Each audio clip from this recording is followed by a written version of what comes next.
You are listening to the Tricorder Transmissions, episode 108.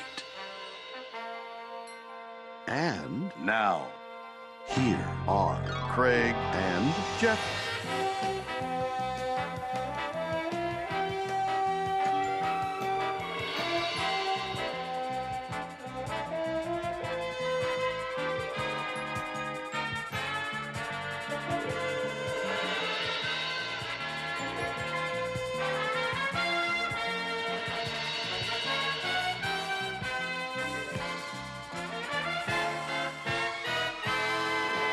Welcome to episode 108 of the Tricorder Transmissions. We are back with another animated series episode. We are your hosts, Jeff Hewlett.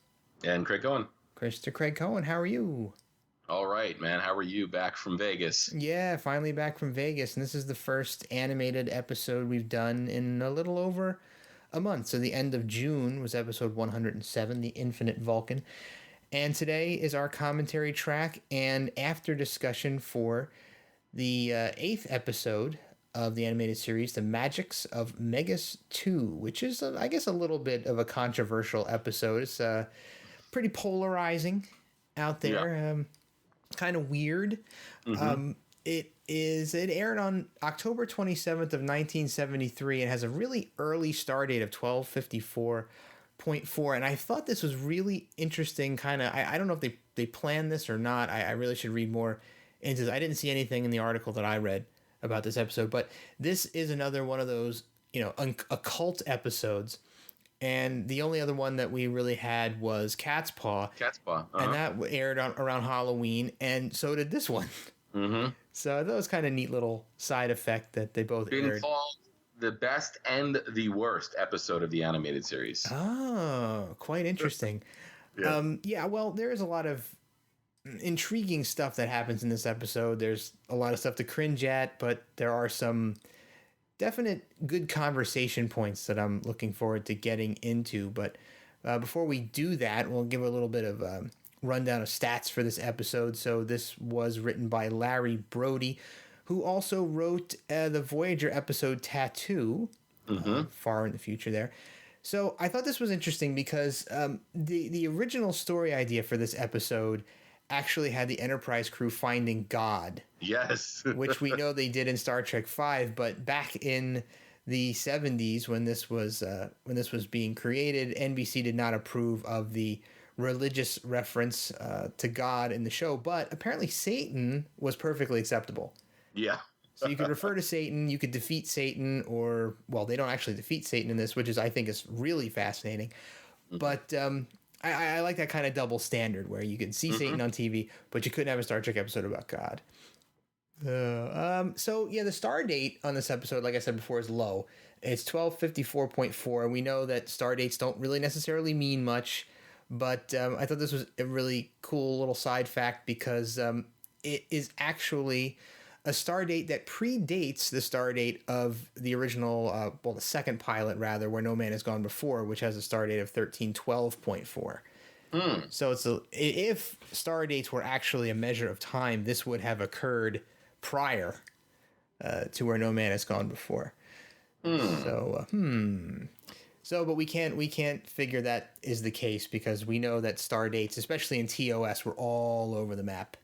Yeah. So, but kind of a neat thing to think about. So also this is a rare guest star on an animated episode. Usually we have the other castmates doing other voices for other characters, but this actually features a guy by the name of Ed Bishop who plays the Asmodeus character, which I thought was neat because usually you get like James Doohan or George Takei doing a male voice.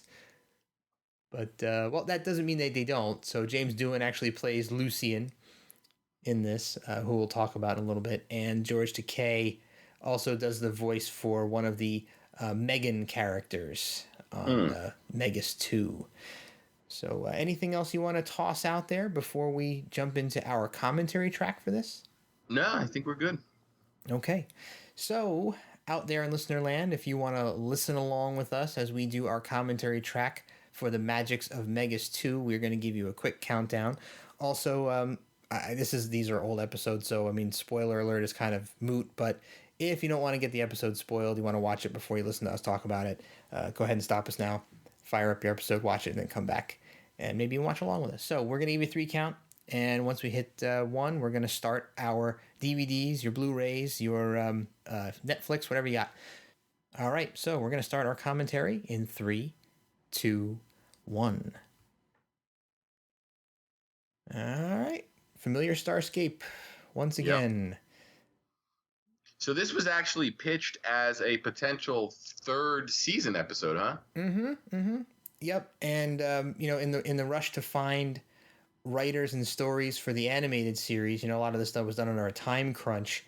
DC Fontana worked with Larry Brody to get him in front of Gene Roddenberry, and there's the typical story, of course, with this script, as you hear from so many other people who've written for Star Trek, is that they had an idea, Gene loved it, he had him do a million rewrites, and then the final rewrite gets turned in, and Roddenberry rewrites the entire thing pretty much line for line. So yeah, Larry Brody was quoted as saying that all the dialogue was not his. Yeah, that's pretty fine, but he was shocked to still have a writing credit on it. Yeah. So I love the fact that we in the beginning of this episode we get Kirk referencing there's our title slide, by the way, the Magicks of Megas-Tu. We have Kirk referencing the Big Bang Theory and the creation of new matter. Mm-hmm. So the captain's log is great. I love the fact that they're talking about going to the center of the galaxy yet again. Haven't we been here before? One thing I really thought was neat about this, though, is that a lot of times we'll complain about the repetitive use of artwork in these, and I thought they did a really bang-up job of adding some really cool visual effects. Yeah. In this episode that aren't bog standard, right? Like this cloud thing they're flying behind here. Mm-hmm. And we got everybody pretty much doing the dialogue now. I love these fireworks in space. Yeah. That we're seeing. That's kind of cool. So they're actually heading towards the center of the galaxy here, right? And here's another unfortunate part of the animated series. When the ship is shaking, they don't actually shake and fall out of the chairs like they do. They don't tip back and forth. But something cool that I think is really neat about this, though, is that they're actually going where no man has gone before again. Yeah. So we're on a mission to find out if matter is still being created at the location of the Big Bang. Pretty cool. And look at those wind little wind lines there and the comets that are flying by. Mm-hmm. Yeah, I think it's some really stellar artwork. And we got Mr. Arex back in action. Oh yeah, and we just had a interesting angle of Spock there that I don't think we ever really saw in the original series. No, he's at a different console. In fact, it looks like on the other side of the bridge. And now they're all falling over. Yep. There we go. I like here how they make the ship look like it's an incredibly easy to control. Yeah. Well, Spock's going to come over here and he's going to press a single button to get them back on course. Yeah. Yeah, I noticed that. And of course, Spock is the only one strong enough to hoist himself off the floor. Kirk tries, but is quickly toppled. But thankfully, Spock has his Vulcan strength. And here he is going to press the one button. Oh, thankfully, it's not the jettison pod button. Yeah. Whoop. There we go. Yep, that's all it took. It kind of downplays Sulu's role. Yeah, what must that button say next to it? Stabilize ship? Yeah.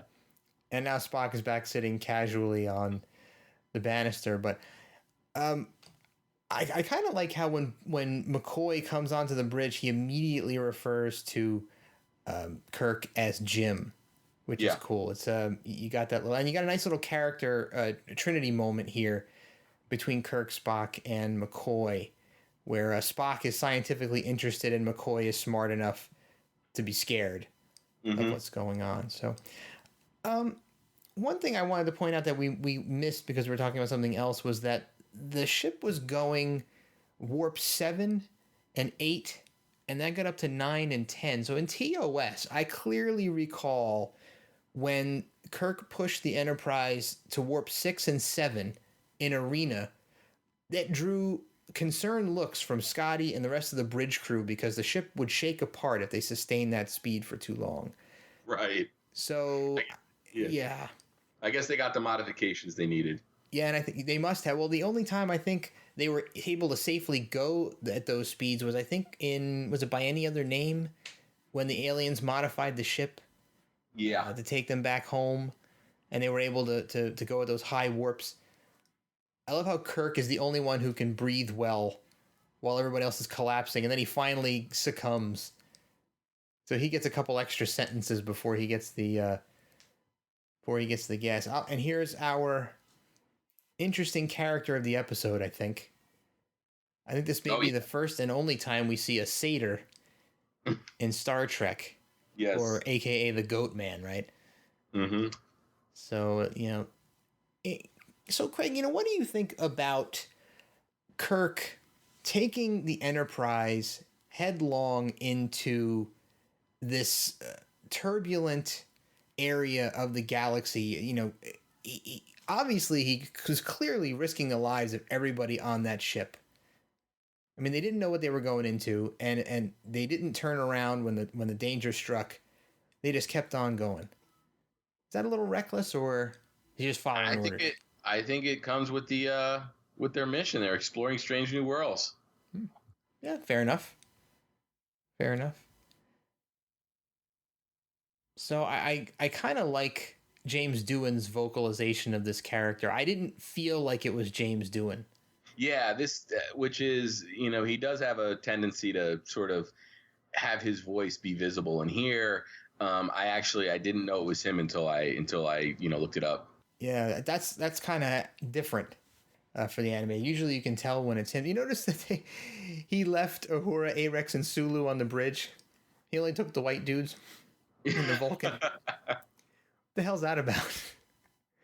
Yeah. Here's some more cool visual effects, by the way. I love that twisted up Kirk. That is awesome. Very well done for Filmation. So now we get some implications here by Lucian, by the way. He's implying that he knows humans already. Yes. By saying that, humans are very attached to their appearance. Mm-hmm. So we get a little bit of foreshadowing there that this may be the actual real appearance of this planet. This kind of red, gelatinous cotton candy look. Yeah, with Vaseline on the lens. Yeah. Oh, poor Kirk just got flipped over. And I don't get this part. I don't get how they turn. Is it Spock's little goat man and McCoy's a spinning yellow diamond? I'm not sure what that was about. Yeah. He's just messing with them. And now it looks like we're on the Shore Leave planet. Yes. But now that's a really cool cityscape. I got to hand it to him there. Mm-hmm. That's a pretty neat scrolling painted backdrop. Yeah. Yeah. So, Filmation, I think they take a lot of hits for this, but for the tight budget and the short time frame, that ain't bad. Mm-hmm. That ain't bad. I've seen worse cartoons than this. So here we go. Now Lucian's conjuring up food. There's more neat visuals there. Nice little, like a lake there with some trees in the background. So, and notice that Lucian knows Kirk's name. Oh, yeah. Yeah, nobody introduced themselves. Mm-hmm. You didn't get the typical, I'm Captain James T. Kirk of the Starship Enterprise. He didn't introduce himself.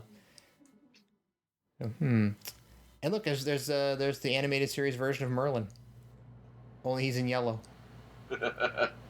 Yeah. Pretty cool. Yellow wizard and another guy that looks a little bit like maybe somebody we'd seen in TOS. Not necessarily a Trelane character, but one of those other medieval Plato's stepchildren type outfits. Right. Yeah. Yep. So now we're getting the big reveal that in this alternate universe that we've been transported into, that magic is how things are done there, as opposed to logic and science as we're used to. And I love how Kirk calls Lucian out. It's like, how do you know who we are? We've seen aliens who appeared to know the Enterprise crew or humans before, but nobody really seemed to ask him why. But yeah. So here we're getting one version. We'll get another version later. We're getting one version of the backstory of how the Megan people came to Earth. And so Lucian's claiming that they were advisors to humankind. I kind of like the fact that they're flying through space, right, without any sort of vessel. Oh, totally. They just use their magic powers, and they just happen to fly to Earth. You know, no place more interesting to go than Earth. How they picked Earth? Why didn't they pick Vulcan? Yeah. Romulus. Well, Vulcan should have been far more advanced by that time. Mm-hmm. I would think, right? Yeah. So I like the fact that the alien race is called Megans. By the way, so it could be a bunch of girls. Yeah. It could be aliens. I don't know. But no time period though specified as to when they were actually on Earth. So we're not quite sure. But again, this is another interesting implication that Star Trek likes to make, that aliens had come to Earth at some point in Earth's past and somehow influenced the culture on Earth, right? And either they were gods or they were witches and demons and whatnot. Mm-hmm. But apparently the Prime Directive the aliens didn't have any sort of Prime Directive of their own. No. Only the Federation has decided that they're not allowed to interfere. Yeah. So it's perfectly fine for aliens to do it. So now we're back on the Enterprise. Mm-hmm. Look at that. So I think this is kind of where things start to go awry with this episode. I don't know. This is the start. I think people start to have a lot of issues with some of the things that start to happen from this point on. I think Spock's about to... Oh, we're discussing right now Lucian, by the way. We're discussing, you know, what exactly the real motivations here are. And, of course, the ship is disabled, so we've got our convenient disabling of technology. So the ship is of no help, except for life support. Hey, you can't see if there's a jettison pod button there. You almost could. But here we go. We have Spock drawing a pentagram on the floor. Now, Spock seems to know an awful lot about magic, doesn't he? Yes. He knows to stand in the pentagram. This is the part that kind of threw me off a little bit.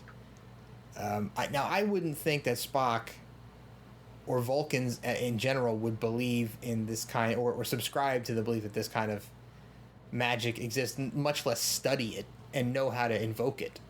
Because how would he have ever practiced this art? How would the Vulcans have ever practiced this art if this is the only place that magic works? Yeah. And he's... Yeah, this is the part that makes me scratch my head. Power of the universe. Spock believes he can. I'm not sure... And of course then he moves the chess piece. But, yeah... What do you think about that? Are you okay with that? I don't know. Yeah, I think he's role-playing. He's role-playing. It's like a Ren Fair. Yeah. It's like a sci-fi Ren Fair. Yeah. I did notice that it seems like there's a trend, at least on the animated series, where Spock is always kind of like... he kind of downplays his knowledge of stuff. He's like, if my memory's right, or, you know, it's almost like he doesn't want to admit to knowing something. And proof that Sulu isn't at least not openly gay in this universe. Yeah, he conjures up a chick. And then I love that Uhura wishes him luck as he makes his move on this conjured chick. Yeah. Like he's gonna start making out right on the bridge in front of everybody else. Yeah, and Lucian came and shut that down fairly quick. He got C-blocked by Lucian. Now that is a cool effect. I love that. Mm-hmm. Those are some very creepy looking creatures that are floating by here. Oh yeah. Yeah. Oh, and look at the look on Lucian's face. Uh-oh. So now we find out that Lucian is, of course, not alone, and the other Megans have found the Enterprise crew and are not happy at the human presence. So maybe everything Lucian says wasn't true. So now I find this quite interesting as well, that the Enterprise technically gets destroyed here, doesn't it? And there we go. It's broken in half. Boom. And this boom blows up. The Enterprise was destroyed in the animated series. So here we are. We're in what looks like an Earth town. I love how Arex has a stock with 3 armholes. Did they actually have to call somebody in and say, "Oh, we got a 3-armed alien, drill an extra hole"? See, there it is again. Great view on the right there. So we got the entire crew. Well, what happened to the rest of the Enterprise crew? Where are they? I guess they didn't rank. 430 crewmen, and you only got, pretty much the bridge crew. And there's a couple randos on the left there. I'm not sure who that guy is on the left hanging there. He doesn't look familiar. The one on the right could be Sulu. Fascinating. Well, there's Sulu. He's on the left this time, so a little inconsistency. But so we're in Salem, Massachusetts, which grown. That kind of made me flinch a little bit, but a little too on the nose for you. Yeah, maybe a little too on the nose. And of course we have the reference. We're gonna have the references to, Satan and Asmodeus, and we're gonna get the implication that these Megan people, when they came to Earth, were the devil characters that were referenced in the Bible. But of course, the Bible was written way before the Salem, Massachusetts days. So yeah, that's sure how those as well. Yeah, so these guys come and masquerade as those characters, or are we supposed to believe these are the actual biblically referred to evil characters? Not quite sure. Yeah, it's definitely a plot hole, if you will. Yeah, so we get the, once again, aliens who hate humans. Yeah, because the humans have to prove themselves. Yeah, the humans were mean to them or whatnot. And we're also getting the crew on trial yet again. Although Captain Kirk is really the focus of the trial. He's the one they're really beating up here. But I kind of like the fact that they allow Spock, because, well, here's another question, by the way. So they're going to let Spock testify on behalf of the humans because he's not human. But right. What about Arex? Yeah. He's clearly less human than Spock. Spock is half human. So don't you think Arex would be more qualified to testify on behalf of the humans? I don't know. Yeah, well, poor Arex. He doesn't really get a big speaking role. They could have given him a little more, but so now you got the whole fear thing going on. So the Federation could send more ships in, and they'll come and scare the poor Megan people. Yeah. So is this a retcon? Is Star Trek trying to retcon the Salem witch days? Seems like it. Yeah. This is Star Trek redefining Earth history. And of course, this is Earth history prior to the traditional split of the timeline from our actual Earth history, which Star Trek references many times as its own history, and the splint into the Star Trek version of the future. So, yep. This is interesting. They have Lucian on the stand here. I kind of like the concept, though, that, we know, you and I, and I'm sure many of the listeners, we all watch the news, and we know how cruel and judgmental people on this earth can be. So, I mean, the story kind of makes sense that the Megan people would be outcast and abused. People would want to use their power to boost themselves up. And I mean, it sounds like a completely plausible story. Oh, totally. Yeah. And of course, Kirk once again has to defend humanity. Which, we're lucky. We're lucky to have a guy like Kirk who can talk his way out of just about anything, going to bat for us. Yeah, but the other funny thing here is, I mean, they're several hundred years removed from any of the actions that seem to cause an injustice here. So it would be insane to think that humanity had not somehow progressed. True. You would think that, these aliens would be a bit more enlightened, having traveled around aside from just their own planet, they've been around. They've seen a lot of stuff. They would think they would grow or have grown more and understood that, since they had experienced humankind, now that humans have the ability to travel in space, and obviously are allied with at least two other alien races that you can see represented here, that the humans had evolved. Yeah. At least somewhat. So poor Lucian, he really gets the short end of the stick here. Yeah, and I love during this reveal, they're like, you don't recognize him. It's funny that nobody would have made the implication, at least, that he resembled, popular, portrayals of Satan. You would think, Spock knew how to draw a pentagram. Yeah. You would think he would probably also be well versed in what, Satan looked like. Mm-hmm. Or Lucifer, or whatever you wanted to refer to him as.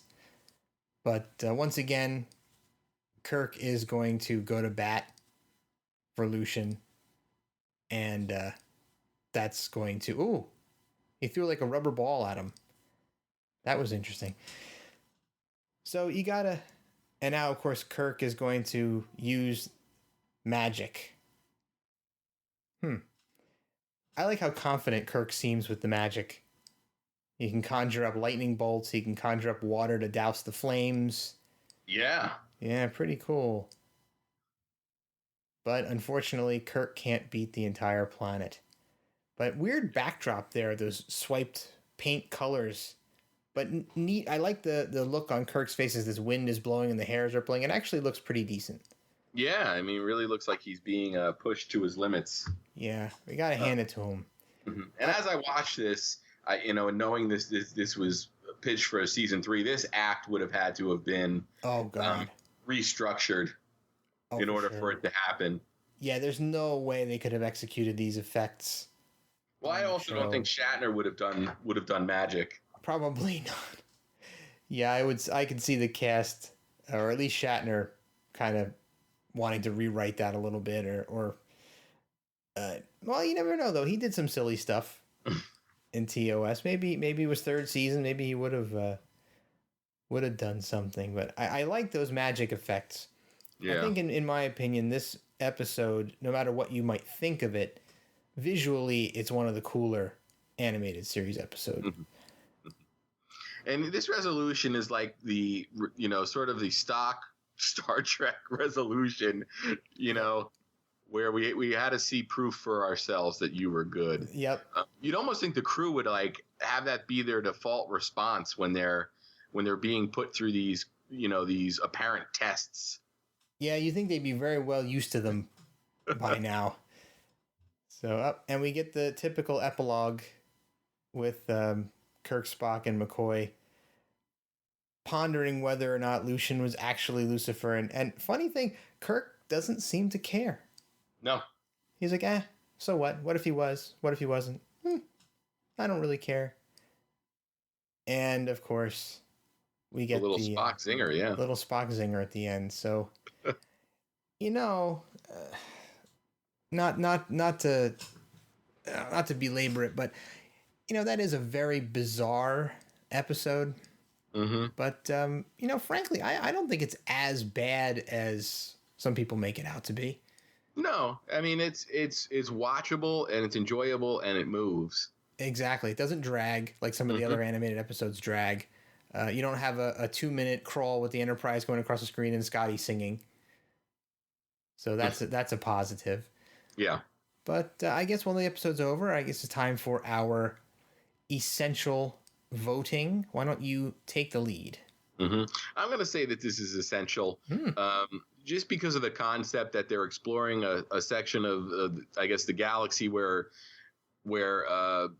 the Big Bang occurred and matter is still being created. I think that's an important historical aspect of the animated series universe. So just for that reason, I'm going with essential. Very cool. I'm going to go ahead and have to disagree, unfortunately. I'm going to go non-essential on this one.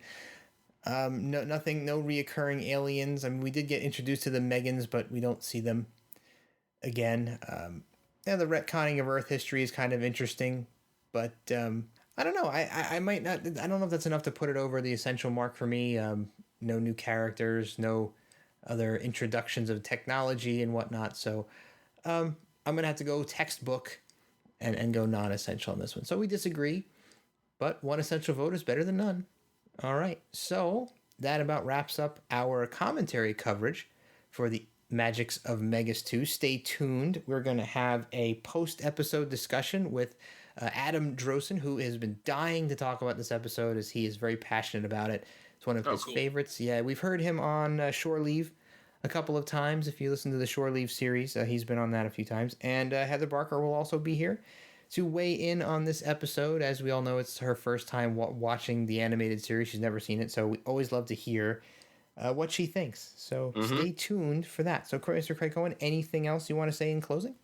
No. I look forward to next week's the start of the coverage of the convention wrap up. Oh God, yeah, there's going to be a lot of that coming up. So, all right, and it's always been great talking with you, Mr. Craig Cohen, and we'll be back with another animated series episode very soon.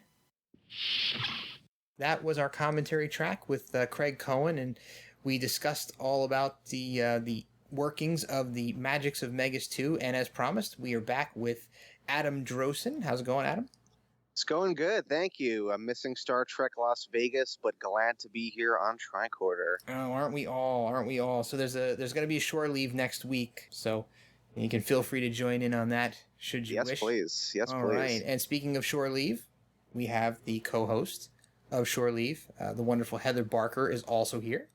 Yay! I'm still tired, guys. Oh God, aren't we all? Oh, I can't believe we were able to pull this together. Well, that's just because we're awesome. We are. So now, for a long time, since we started doing the animated series months and months and months ago, Adam has been after us on Twitter to be part of the Magicks of Megas-Tu episode, and I'm going to leave it to you, Adam, to tell us why. Oh boy, yeah, this episode is one of my Star Trek obsessions, of which there are many, but this one does have a special place in my heart. I'm just gobsmacked every time I watch this piece of television. I think it is a truly singular achievement in modern American television. Whoa. It is the most avant-garde piece of children's programming to ever air. Good point. And it is also the most, as I've now come to call it recently, the most punk rock episode of Star Trek ever, because it is just so aggressive and so far out there. I'm obsessed with it. I love it. I thank you guys for indulging me and letting me come on and talk about this unbelievable piece of entertainment. Oh, it's completely our pleasure, and I'm going to let Heather respond to some of that because she's been chuckling here. I think that maybe one viewing was not enough to fully digest what I watched, because I'm very confused, and I wonder if they all dropped acid before they wrote it. It's very different.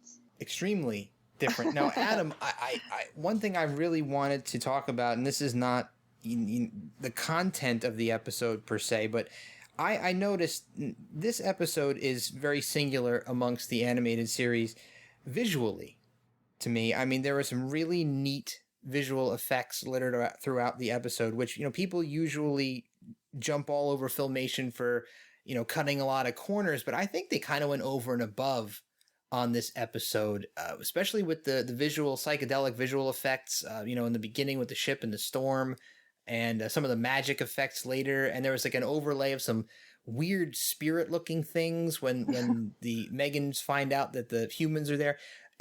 That's the kind of stuff you're referring to, right?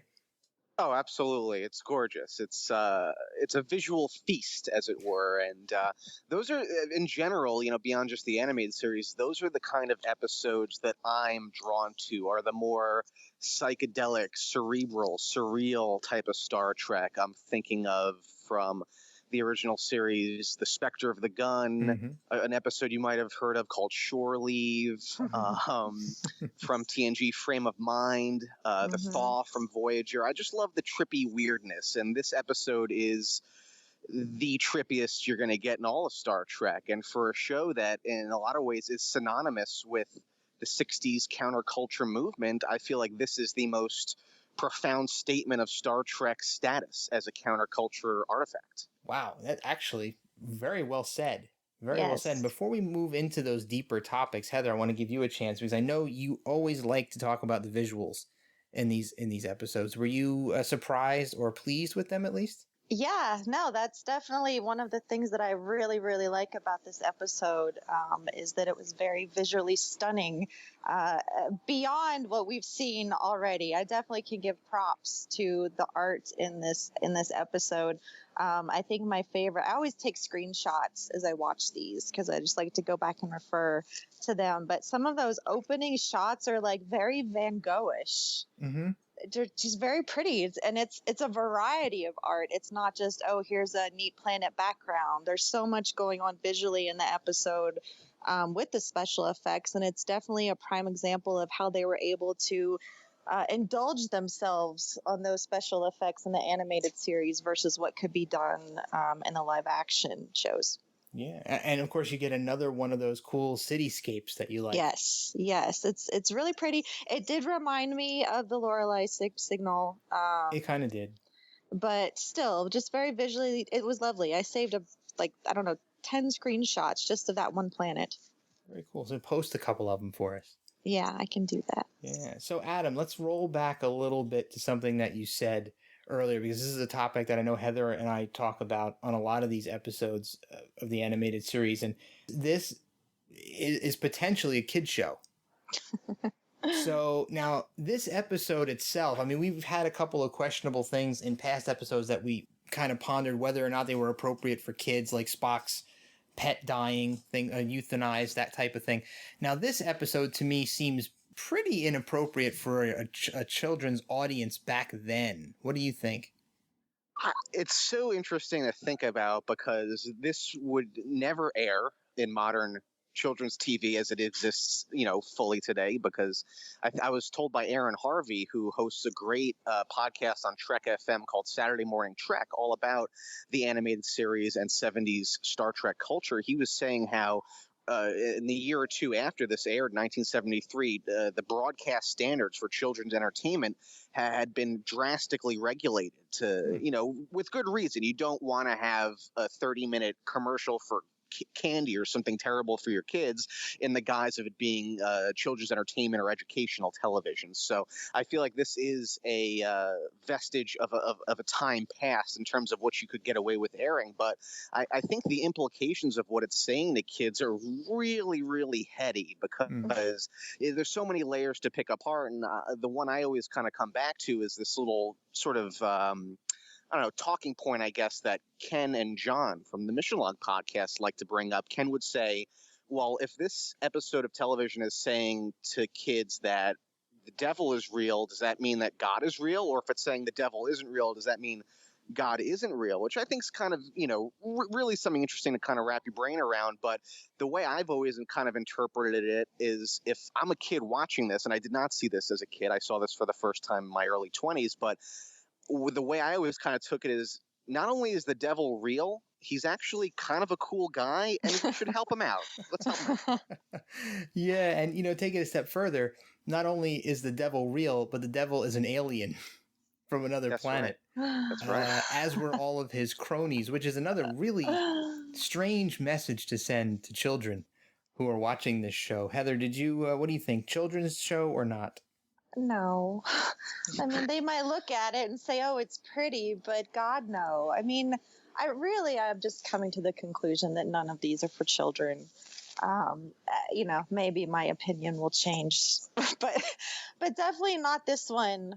Mommy, what's a pentagram? What's on the floor? Yeah. So satanic symbols and things being drawn on the floor.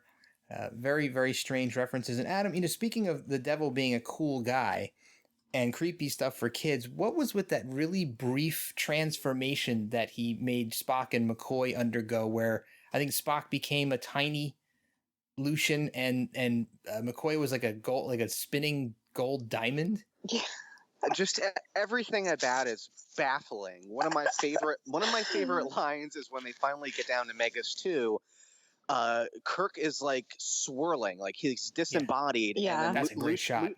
It's so cool. And then Lucian says the best line ever, which is, "Oh yeah, I forgot how much bodily integrity means to you humans." Mhm. Yes, I love that line. What? Mhm. Like, what does any of? I love it. Like, I think it's so. Heather made an interesting point. Maybe watching it once is not enough. I've watched this episode a dozen times at least, and every time I feel like I understand more about it, something else I understand less about it. Mm. Do you think it's a statement on the vanity of humans? I guess so. It really is interesting about what it's saying about religion and what it's not saying about religion. I feel like I said, anytime I feel like I get a good grasp on one concept of it, something else just sort of wrecks my brain to pieces. But something else Heather mentioned that I thought was really kind of apt is how much LSD did these guys take? Because truly, this is a drug statement, I feel. And if you're a kid and you don't get that, sure, fair enough. But as someone who saw this for the first time in my 20s, like I said, I saw this and I was like, oh, this is a drug statement. I mean, this is the early 70s. It's, Hollywood, California. You got to appreciate the context there a little bit. Not to say that as a pejorative thing either. I don't think whether or not anyone involved in the production did or didn't take drugs would have any effect on the quality of the ideas at play here. But it certainly is a big part of this episode, I feel like, in my interpretation at least. Heather, thoughts on that aspect of the episode? Trippy? Yeah, I mean, it frustrates me because I'm like, is it just a bunch of nonsense, or do we really get some meaning out of this? Do they do the animated series in any of the These Are the Voyages books, or is that just TOS? Not yet. Like, It's okay. coming. It's yeah, coming. Mark said it's coming. Because I would really love to read the chapter about this episode. I did some research with, our faithful friend Wikipedia, and found it really interesting because, in the end, this went in as one story and then came out apparently a completely different story than the original script. True. A lot of that influence was from Roddenberry, but I'm really interested to know what went into this episode. What happened? What happened to culminate into this? Who knows? Well, I think it's interesting to note the original script, as you mentioned, and I mentioned this at the beginning of the commentary briefly, but since we're here having a little bit of a roundtable about it, it's worth talking about. Now, the original script had them meeting God in the center of the universe, and of course, we know that happens later on in Star Trek V, or they attempt to do that again. So that story, they never let that story drop. But apparently that wouldn't fly at NBC. They didn't like the God angle, so of course it had to be flipped. But Satan was perfectly okay. Yeah. Adam, I find that a very interesting point. And you said this was right on the cusp of when they made some regulations about children's television. Apparently, I don't think that they would have allowed Satan much further into the future of children's television, right? No, they wouldn't allow Spock to draw a pentagram on the floor. Mm-hmm. They wouldn't do any of this. I mean, it really is just a truly baffling artifact of a time gone by, which is certainly one of the reasons why I find it so rewatchable. Something like Yesteryear, which is probably for most people the definitive animated series episode, I can't watch all that often because the second that young Spock says to his Sailot, no, Ichai, you can't follow. You're too old and fat. And you see this thing like panting and like all out of breath. I'm like, just kill me now, please, because this is miserably depressing. I can't. But this is, I find, very engaging, both on an aesthetic level, as we've been talking about with these visuals, on an intellectual level. It truly is one of a kind, not only within the animated, but within the entire franchise, I think. Wow, your impassioned defense is really really swaying me, Heather. It's really a shining example of how Star Trek really pushes boundaries, right? Mm-hmm. In my research, they referred that this episode was often compared to Plato's Stepchildren. And I don't quite see it because they said that, in Plato's Stepchildren, the crew gets special powers. So I don't really quite understand the comparison there. But in that episode alone, we have the interracial kiss, and that couldn't be shown in how many states, in the South. And now here's this totally bizarre, brazen episode in the animated series that I felt just got snuck in. Look at what we're doing. That is a really interesting point in the comparisons between the powers in Plato's Stepchildren versus this episode. In this episode, it's implied strongly that Spock knows how to invoke magic powers, right? So we see him on the bridge. He draws the pentagram on the floor. He utters some special words about believing he can do it, and all of a sudden he's able to use the power of magic. So I guess we're supposed to assume that Spock did some research and he's well read on the use of magic. Guys, when would Spock ever use magic? I don't know. And well, if you take this episode quite literally, it seems the only place that magic works is in this alternate universe on Megas-Tu, or if you are somehow connected to that universe from outside of it, you can channel powers from Megas-Tu. Adam, have you thought much about this? It's hard to say. I feel like the more you start to pick things like this apart, aspects of this episode apart like that, the less it'll start to make sense. And sometimes you just need to roll with it. You mentioned Plato's Stepchildren, and I was like, oh, okay, I don't really see that. Just thinking about some of the episodes I had referenced earlier, the one I feel has a lot of connectivity with this is from Voyager. It's the Thaw, where they basically are succumb to their own hallucinations of fear, and there's a clown, and we had some Thaw people dressed up like that in Star Trek Vegas, which was amazing. But there are certain episodes, and these are the ones, like I said, I like quite a bit, where if you start to really think, when would Spock be reading about magic and how to draw a pentagram? It doesn't figure at all, but it works, and it works beautifully, if you ask me. It might work for you. It doesn't work for me. Uh-oh. It's not believable. It's just so not believable to me at all. I can step back and appreciate it for what it is, and I can say good things about it. It's just so detached from Star Trek. Yeah, it's not believable, but neither is him putting his hand on your face and melding minds. But hey, go with it. But that is it totally. Well, this was my sticking point about Spock and the whole magic thing, was that if he knew enough about magic, quote unquote, to know to draw a pentagram on the floor and how to channel magic, why couldn't he recognize Satan? Right. That's something that always cracks me up at the end when Asmodeus, great name, says, "Would you believe it if I told you his name wasn't Lucian, but it was Lucifer?" It's like, yeah, pal, he's got cloven hooves and horns. I think we got it. Yeah. But again, it's just one of those weird sort of. This episode's a snake eating its own tail in a lot of ways. It's baffling, and it makes its own kind of sense. So it's just awesome because it's so out there, basically. Yes, exactly. Okay.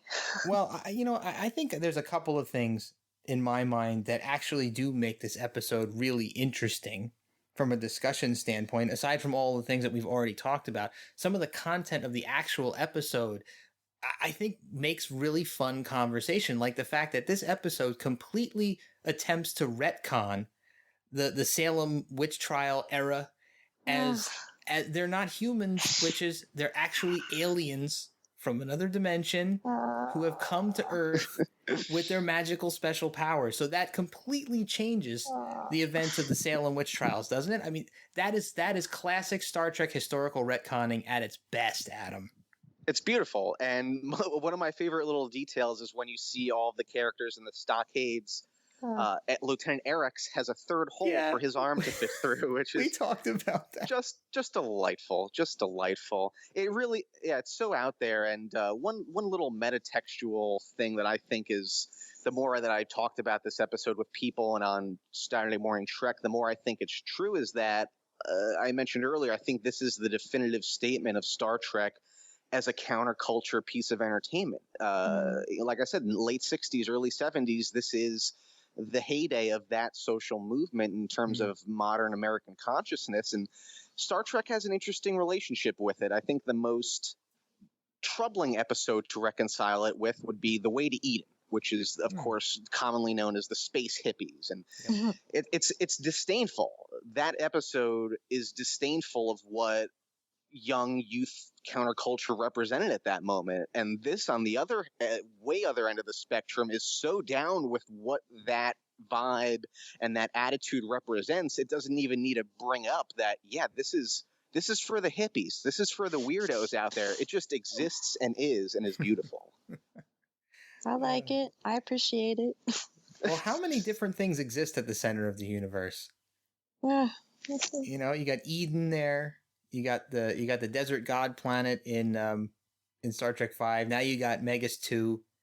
So tons and tons of stuff happen at the center of the universe. But, you know, here's another question for you. And this is more about the content of the episode. And this is something that I thought was absolutely a fascinating thought.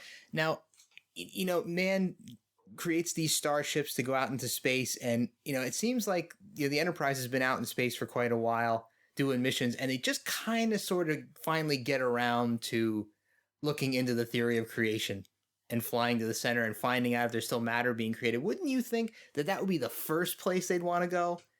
As soon as they launch the ship, like, okay, we're going straight there to find out the origins of the universe. We're not going to fly around and meet the Vulcans and the Romulans and fight with the Klingons. We're going to go and figure out where everything came from. Wouldn't you want to go there first, Heather? Well, I don't really know where that is, so. Well, they knew where it was in the show. Yeah.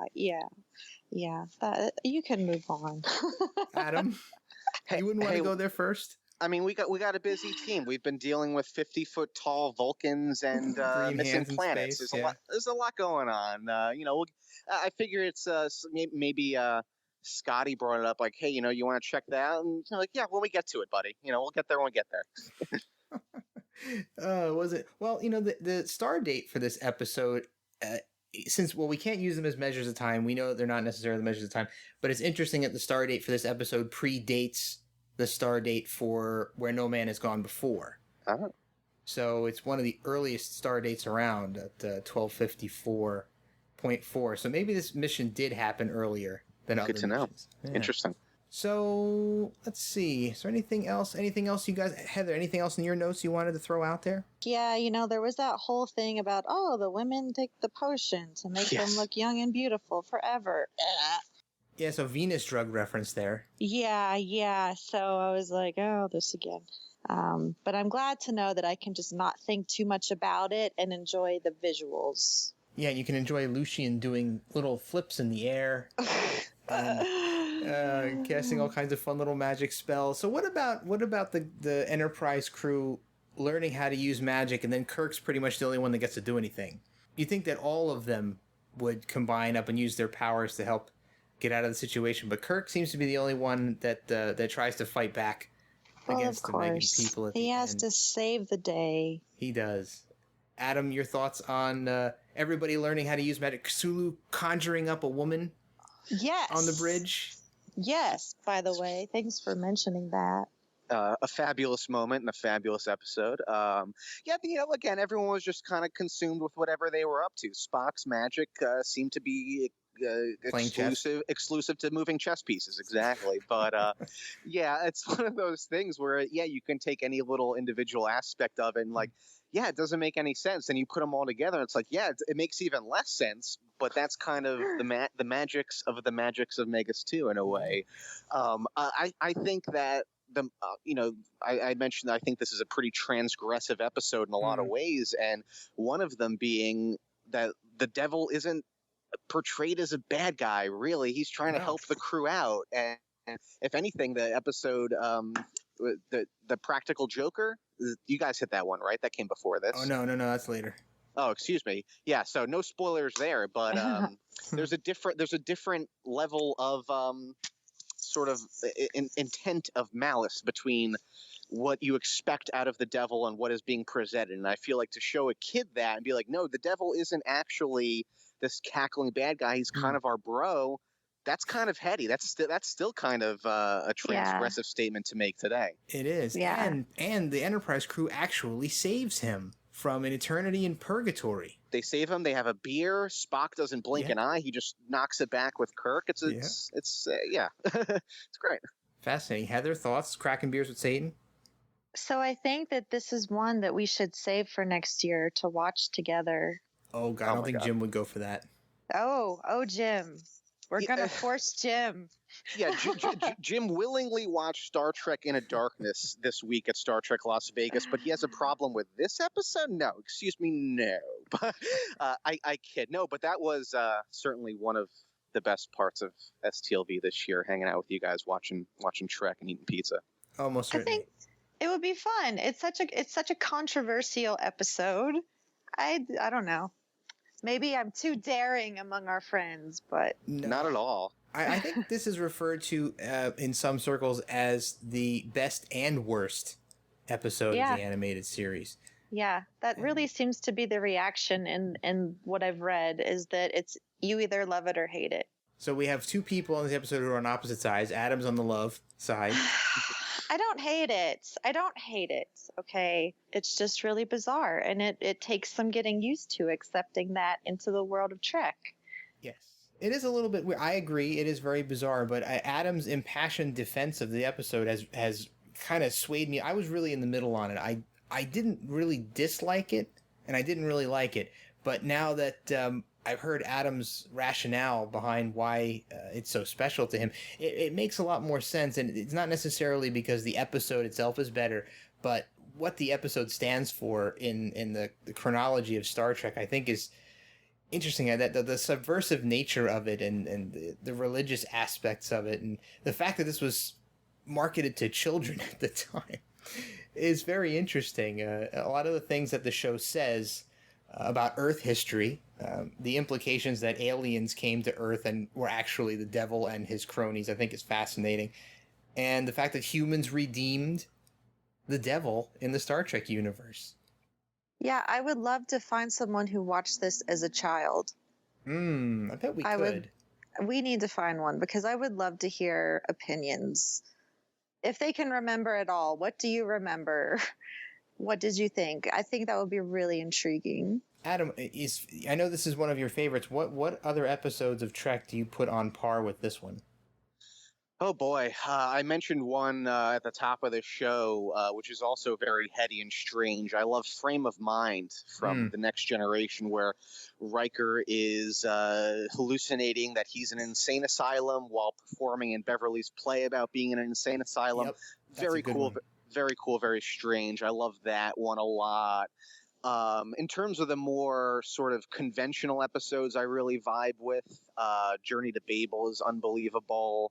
Corbomite Maneuver. I love all Star Trek, but as a aficionado of experimental cinema and just the weird stuff, episodes like this, Frame of Mind, the Thaw, Shore Leave, of course, Spectre of the Gun. I gravitate towards the weird stuff.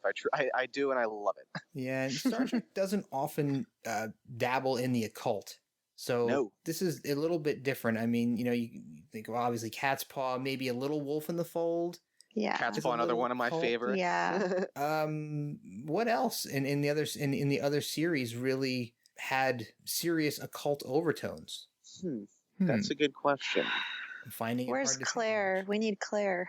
Yeah, we need Claire for this one. I can't really think of too many besides the ones we mentioned that were heavy occult episodes. There's stuff that gets sort of not occult per se, but sort of overwhelmingly bleak and pessimistic, which I feel is another shade of Trek, which we don't often get. I feel like everyone's sort of go-to for that is in the Pale Moonlight, which is brilliant.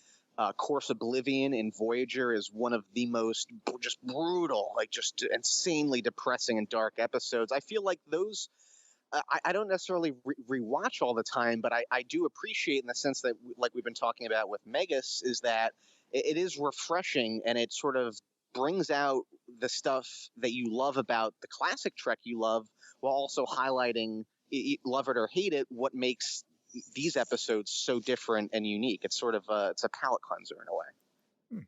That's a good way to look at it. I didn't think of it as a palate cleanser, but it is kind of like a reset button if you're watching them in order, and it gives you kind of that interesting break from the typical Star Trek episode. I mean, it starts out relatively normal, of course. Right. And even if you were to watch something non-animated, like you watch this and then you put on an episode right after, like The Apple, just a straightforward Planet of the Week episode, classic straight down the middle Trek, and it's like, whoa, these are both pieces of Star Trek, but very, very different in their aims, goals, and end results. So yeah, really, really interesting to kind of think about in that way. Yeah. And speaking of split down the middle, in your minds, guys, does the Enterprise getting split down the middle and exploding count as the Enterprise getting blown up? I was going to say, is this episode canon? If it is, that we have to add another destruction of the Enterprise to the list. Oh boy. Yeah. We've never seen the Enterprise get sliced in half before. No, that was fun. So, and you know, speaking of which, are we meant to believe? I know we're Adam doesn't want to get too into the weeds of the episode, but are we to believe that the only Enterprise crew members that survived that were the ones that were put into the stockades? The rest of the crew was blown up with the ship. Yeah, you just can't think about. I mean, that is a given fact now. I agree with Adam. Like, you just all that you have to throw out the window. Oh, but it's so much fun to talk about.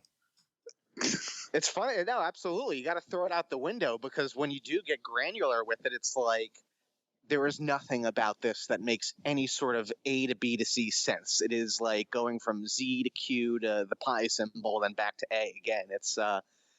It's a trip. No, it is truly a trip. It's not my goal to dissect it to try to make sense of it. I just like exploring the different concepts that are implied. Oh, yeah, no, because literally every second they're just throwing something insane at you.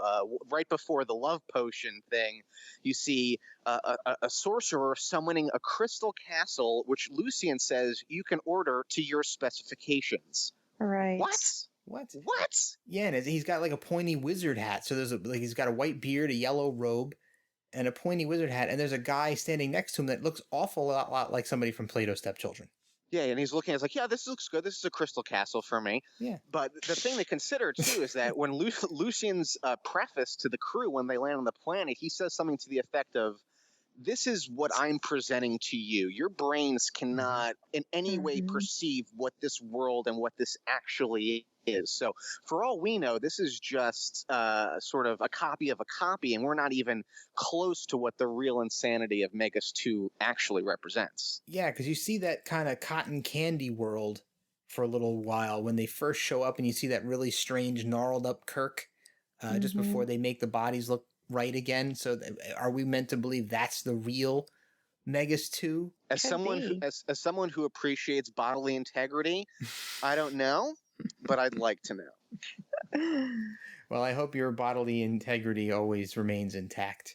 For the time being, to talk to me at 4 a.m. at the Masquerade Bar, my integrity might be a little compromised. All right. So, Adam, since you were so passionate about coming on to talk to us, do you have anything else you want to throw out before we close up? I love this episode. If you're along the lines of a Dan Davidson and you are adamantly opposed to not watching this episode again, you know what? Maybe just look at Heather's stills that she's going to post online and say, you know what? Maybe I will just watch this one with the sound off and think about it that way. That's something I love to do. I watch Star Trek the Motion Picture with the sound off all the time just to appreciate the imagery and think about how it's working on my brain in that capacity. So if you don't love this episode, maybe try watching it with the sound off or with the images off and just listen to what they're saying. That could be fun. Yeah, definitely. I honestly do not hate this. I would watch this again. I've seen it several times, and I'm sure I will watch it more. And I find it interesting and intriguing, and it is very hokey. As you say, it's hard to watch and try to dissect it because it doesn't really help you make any more sense of it, even though some of the concepts that the episode presents, in my mind, are extremely fun to think about and discuss. And Heather, this was your first time watching this, as it's been your first time watching all of the animated series at all. So where do you stand now with the animated series? Are you still gung-ho, or are you starting to fade? No, I still really enjoy it. Guys, it's new Star Trek. Who can complain? I mean, new to me, Star Trek. So yeah, I want to keep watching it. I enjoy all of it, even when I don't get what's going on and it's so far out and strange. I can still find the good stuff. Yeah, I'm gung ho for the next one, and I'll probably revisit this one. And like I said, I'm really interested if we get some backstory, how they pieced this together. Yes, and hopefully the writer of this episode, Larry Brody, will be joining Aaron Harvey and I on Saturday Morning Trek in the near future. He's been cool. he's been traveling all over the world, still working in animation, I believe, but Aaron has been in contact with him, and apparently Larry is very excited to give us a little insight. So keep an ear out for that. Very cool. Yeah. You'll have to let us know when that happens so that we can talk about it on the show and get the link out there. Absolutely. Very, very cool. Heather, anything else you want to say? Oh no, I'm ready for the next one. All right, you guys. It's been a lot of fun talking to you guys about the Magicks of Megas-Tu. Adam, I'm glad we finally got around to this episode so that you could come on. Yes, yes. You were 100% right. The second you announced that you guys were doing animated, I said, "Well, I'm going to be there for Megas." And thank you again for indulging my unbridled passion for this 20, however many minutes long slice of insanity. Yeah, no, it's been an absolute pleasure having you on. I'm so glad that you were able to jump out of your movie watching and go up to the roof of the theater that you're at to join us on this call. My pleasure entirely, guys. I'm going to head back down to the sausage party, which is actually pretty funny. I'm in the middle of watching this movie with my people. It's a movie. It's a movie, everybody. It's a movie. It is a movie, and it is pretty raunchy animated stuff. So talking about weird animation, Sausage Party, if you like that, go check it out. Adam is all about the weird animation. So thanks for being here, Adam. We really appreciate it. Thank you so much, guys. All right. So, Heather, we're going to wrap this thing up. And thank you, of course, for being on the call as well. It's been a pleasure always hearing your perspective on the first time watching an animated series episode. It's always fun to take part. I enjoy it. Yeah. So let's talk a little bit about where people can find the show on social media. Of course, we have our own website at the tricordertransmissions.com. We also have a Facebook page, facebook.com/tricordertransmissions. We've got a Twitter account, which is TTT_pod. You can find me at J_Benge on Twitter. Heather, where can we find you? I'm Sketching Venus on Twitter, and I'm around on Facebook. Come find me. Yes, and send me a message. Let me know who you are, please. Yeah. We get a lot of errant friend requests these days, and we don't know who half the people are. But also, we have recently started asking our listeners, if you're into the show and you listen all the time and you enjoy it, please run over to iTunes. Give us a review over there. We have several different series under the Tricorder Transmissions banner. This is falling under our original mission, of course, as we follow the adventures of Captain Kirk and crew from the very beginning all the way through each series, as well as comic books up into the movies way in the future and beyond. And we also have a show that Heather and I do called Shore Leave, which is about Trek conventions. That's a separate feed as well, so you can go and listen to those and give us reviews on those as well. We would really appreciate that. It would be really nice to have them. And we also have some merchandise up on redbubble.com. You can get to that link on our website, or you can go to Redbubble and just search Tricorder Transmissions. So we have some t-shirts there with some designs and buttons and all sorts of phone cases and all sorts of stuff. So Heather, anything else to say before we end the show? Live long and prosper. Yes, live long and prosper. Thank you all for listening, and we will see you next week with our new episode of Shore Leave.